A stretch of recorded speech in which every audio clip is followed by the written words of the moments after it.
നമ്മളുടെ തിരഞ്ഞെടുപ്പ് വരികയാണല്ലോ. ഇന്ത്യ എന്ന മഹാരാജ്യത്തിലെ ജനാധിപത്യം വിചാരിച്ച് നടക്കുന്ന ഓരോ വ്യക്തികളും അവരുടെ വോട്ടർ പട്ടികയിൽ പേര് കൊടുക്കലും വോട്ട് ചെയ്യാൻ തയ്യാറാവുമാണ് ഇപ്പോൾ നടന്നുകൊണ്ടിരിക്കുന്നത്. അടുത്ത വർഷമൊക്കെ ആയിട്ട് നമുക്കിവിടെ ഇലക്ഷൻ വരിക. അപ്പോൾ അതിനെ പറ്റിയാവട്ടെ ചെറിയൊരു വിവരണം. ഇന്ത്യയുടെ ഭരണഘടന അനുസരിച്ച് രൂപവത്കരിച്ചിട്ടുള്ള ഒരു ഭരണഘടനാ സ്ഥാപനമാണ് ഇന്ത്യൻ തിരഞ്ഞെടുപ്പ് കമ്മീഷൻ. 1950 ജനുവരി 25 തിരഞ്ഞെടുപ്പ് കമ്മീഷൻ രൂപവത്കരിച്ചത്. ഭരണഘടനയിലെ 15 അനുച്ഛേദം 324 മുതൽ 329 വരെയാണ് ഈ പറയുന്ന കമ്മീഷനെ കുറിച്ച് പ്രതിപാദിക്കുന്നത്. തിരഞ്ഞെടുപ്പുകളുടെ മേൽനോട്ടവും മാർഗനിർദ്ദേശവും നിയന്ത്രണവും തിരഞ്ഞെടുപ്പ് കമ്മീഷനിൽ നിക്ഷിപ്തമായിരിക്കുന്നുവെന്ന് അനുച്ഛേദം 324 പറയുന്നുണ്ട്. അതുമായി തന്നെയാണ് തിരഞ്ഞെടുപ്പുമായി ബന്ധപ്പെട്ട മറ്റു പ്രധാന അനുച്ഛേദങ്ങളും പറയുന്നത്.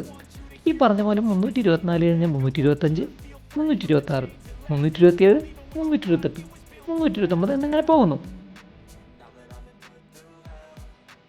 അനുച്ഛേദം 325 കുറച്ച് കാര്യങ്ങൾ: പാർലമെൻറ്റിലെ ഇരു സഭകളിൽ ഓരോന്നിലേക്കുമോ അല്ലെങ്കിൽ ഒരു സംസ്ഥാന നിയമനിർമ്മാണ മണ്ഡലത്തിൻ്റെ സഭയിലേക്കോ ഇരു സഭകളിൽ ഓരോന്നിലേക്കോ ഉള്ള തിരഞ്ഞെടുപ്പിന് വേണ്ടി ഓരോ പ്രാദേശിക നിയോജക മണ്ഡലത്തിലും ഓരോ തിരഞ്ഞെടുപ്പ് പട്ടിക ഉണ്ടായിരിക്കണം.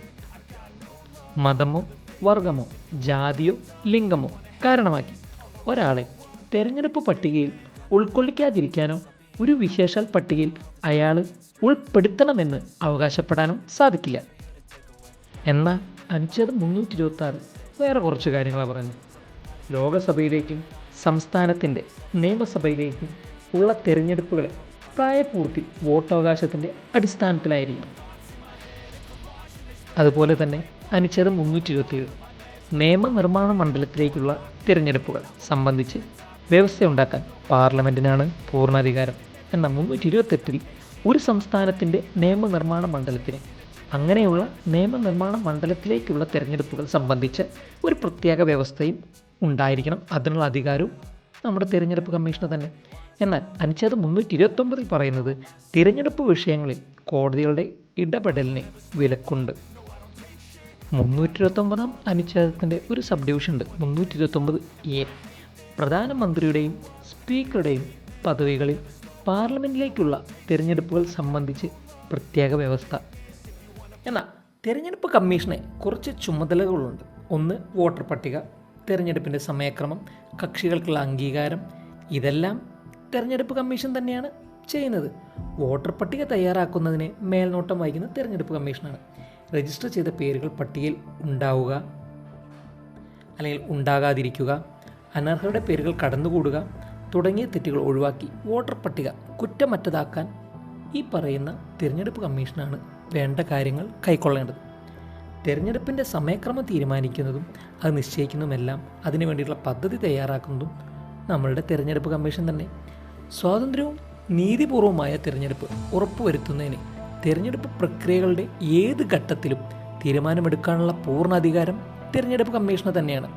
തിരഞ്ഞെടുപ്പ് സമയത്ത് അന്തരീക്ഷം കലുഷിതമാകുകയോ തിരഞ്ഞെടുപ്പ് സാധ്യമല്ലാതെ വരികയോ ചെയ്യുന്ന സാഹചര്യത്തിൽ തിരഞ്ഞെടുപ്പ് നീട്ടിവെക്കുന്നതിനോ അതല്ല റദ്ദ് ചെയ്യുന്നതിനോ വേണ്ടിയുള്ള അധികാരവും തിരഞ്ഞെടുപ്പ് കമ്മീഷന് തന്നെയാണ്. രാഷ്ട്രീയ പാർട്ടികൾക്കും സ്ഥാനാർത്ഥികളുമുള്ള മാതൃകാ പെരുമാറ്റച്ചട്ടം നടപ്പിലാക്കുന്നു. ആവശ്യമില്ലാതെ വന്നാൽ ഒരു പ്രത്യേക മണ്ഡലത്തിൽ വീണ്ടും വോട്ടെടുപ്പ് നടത്താൻ അല്ലെങ്കിൽ വോട്ടെണ്ണൽ നീതിപൂർവമല്ലെന്ന് കണ്ടെത്തിയാൽ വീണ്ടും വോട്ടെണ്ണാനും കമ്മീഷന് അധികാരമുണ്ട്. തിരഞ്ഞെടുപ്പ് കമ്മീഷനിലെ അംഗങ്ങൾ എന്ന് പറയുന്നത് ഇന്ത്യയിലെ തിരഞ്ഞെടുപ്പ് കമ്മീഷൻ ഒരു ഏകാംഗ സമിതിയോ ബഹു അംഗസമിതിയോ ആകണമെന്നാണ് ഭരണഘടന പറയുന്നത്. എന്നാൽ 1989 ഇതൊരു ഏകാംഗ സമിതിയായിരുന്നു. ഒരു തിരഞ്ഞെടുപ്പ് കമ്മീഷണർ മാത്രമാണ് ഇതിലുണ്ടായിരുന്നത്. എന്നാൽ 1989 പൊതു തിരഞ്ഞെടുപ്പിന് മുന്നോടിയായി ഒക്ടോബർ 16 2 അംഗങ്ങളും കൂടി ഇതിൽ ചേർന്നു. തിരഞ്ഞെടുപ്പിന് ശേഷം 1990 വീണ്ടും ആ സമിതി ഏകാംഗ സമിതിയായി. എന്നാൽ 1993 2 തിരഞ്ഞെടുപ്പ് കമ്മീഷണർമാരും കൂടി നിയമിച്ച് വിപുലമാക്കിയത് ആ ഒരു കാലഘട്ടത്തിലാണ്. ഇപ്പോൾ ഒരു മുഖ്യ തിരഞ്ഞെടുപ്പ് കമ്മീഷനും 2 കമ്മീഷണർമാരുമാണ് ഈ 3 അംഗ കമ്മീഷനുള്ളത്. മുഖ്യ തിരഞ്ഞെടുപ്പ് കമ്മീഷനാണ് തിരഞ്ഞെടുപ്പ് കമ്മീഷൻ്റെ അധ്യക്ഷൻ. എന്നാൽ മറ്റ് 2 അംഗങ്ങളെക്കാൾ കൂടിയ അധികാരങ്ങളൊന്നും അദ്ദേഹത്തിനില്ല. തീരുമാനങ്ങൾ എടുക്കുന്നതിൽ 3 അംഗങ്ങൾക്കും തുല്യ അധികാരമാണ് ഉണ്ടാവുക. പ്രധാനമന്ത്രി, ഏതെങ്കിലും ഒരു കേന്ദ്ര ക്യാബിനറ്റ് മന്ത്രി, പ്രതിപക്ഷ നേതാവ് എന്നിവരുൾപ്പെടുന്ന സെലക്ഷൻ കമ്മിറ്റിയുടെ ശുപാർശ പ്രകാരമാണ് ഇതിൻ്റെ സെലക്ഷൻ കാര്യങ്ങളെല്ലാം നടക്കുന്നത്. ഈ പറയുന്ന കമ്മിറ്റിയുടെ ശുപാർശ പ്രകാരം രാഷ്ട്രപതിയാണ് തിരഞ്ഞെടുപ്പ് കമ്മീഷണർമാരെ നിയോഗിക്കുന്നത്.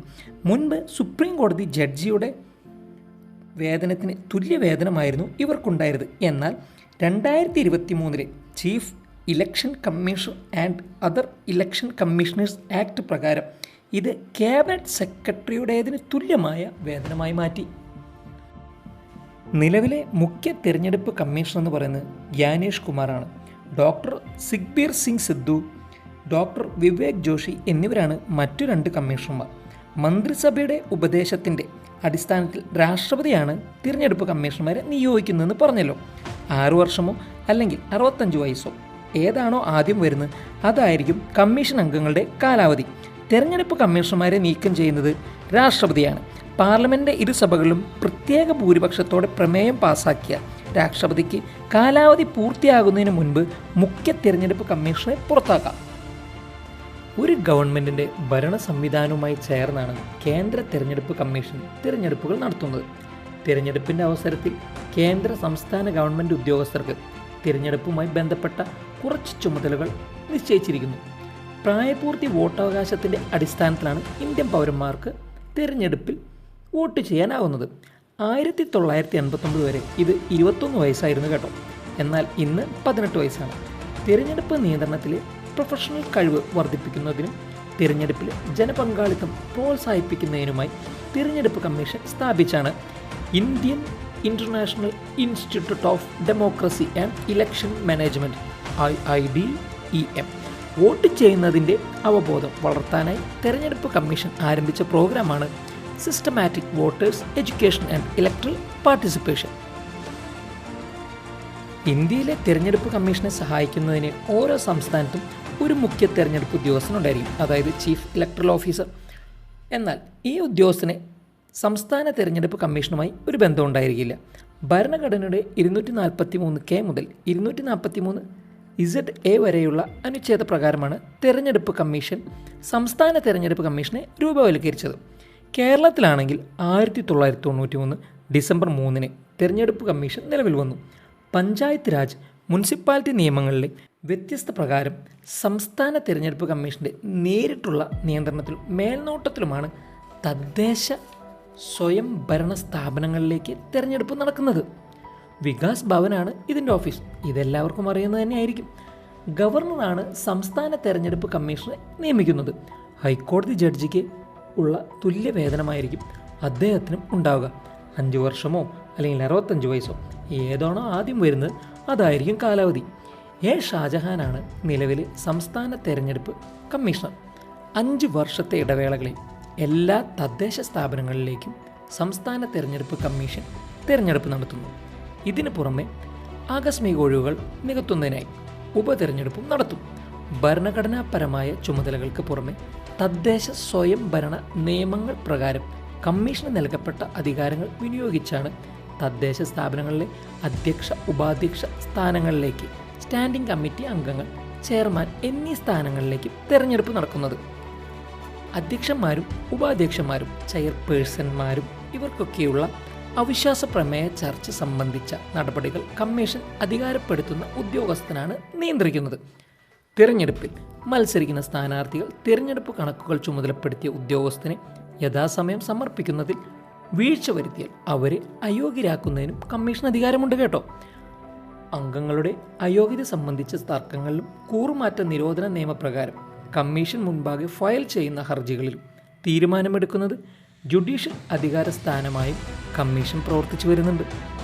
തദ്ദേശ സ്വയംഭരണ സ്ഥാപനങ്ങളിലെ അംഗങ്ങളുടെ സംവരണ സ്ഥാനങ്ങൾ നിശ്ചയിക്കുന്നത് കമ്മീഷൻ്റെ മേൽനോട്ടത്തിലാണ്. ഈ സ്ഥാപനങ്ങളിലെ സംവരണം ചെയ്ത അധ്യക്ഷ, ഉപാധ്യക്ഷ സ്ഥാനങ്ങളും സ്റ്റാൻഡിംഗ് കമ്മിറ്റി ചെയർമാൻ സ്ഥാനങ്ങളും വീതിച്ചു നൽകുന്നതും കമ്മീഷൻ തന്നെയാണ്.